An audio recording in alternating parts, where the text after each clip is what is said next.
دەمەوێت بە ڕاشکاوی بڵێم کە پەرلەمان بەر لە 12 ئۆکتۆبەری پار بە هەموو دەنگ و ڕەنگ و فراکسیۆنیەکانیەوە چالاک بوو، بەرهەمدار بوو، دەیخواست پەرلەمانێکی ڕاستەقینە و خاوەنی پێگەی ڕاستەقینەی خۆی بێت. پەرلەمان نوێنەرایەتی خەڵکی دەکرد.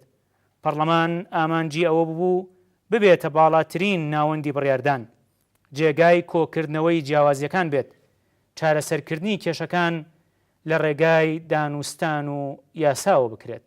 ئەمڕۆ ئێمەی خەڵکی کوردستان هیچ بژاردەیەکی ترمان لەبەردەست نییە، تەنها ئەوە نەبێت کە بەردەوام بین لە هەوڵ و خەباتمان بۆ بەگەڕخستنەوەی پەرلەمان و چەسپاندنی شەرعیەتی دموکراسی. ئەم دۆخەی ئێستامان بە هەموو ڕەهەندە ئابووری سیاسی و نێونەتەوەییەکانیەوە بە هیچ جۆرێک هی ئەوە نییە لە بەرامبەریدا دەستەوەستان بین. خەڵکی کوردستان بەبوونی پەرلەمانێکی کارا و چالاک کە هەموو ئەرکەکانی خۆی وەک پێویست جێبەجێ کردبێ لە پەرتبوون و پەرتەوازەیی و جۆرەها هەڕەشەی تر پارێزراو دەبێت. ئەو کاتەی کە تیایدا پەرلەمان کارا و چالاک بوو، هەموو ململانیەکانمان بە بەرگێکی جواندا پۆشرا بوو، بەرگی دیالۆگ و گفتوگۆی مەدەنیانە و ڕێککەوتن لەسەر یاساکان لە ناو پەرلەمانی کوردستان.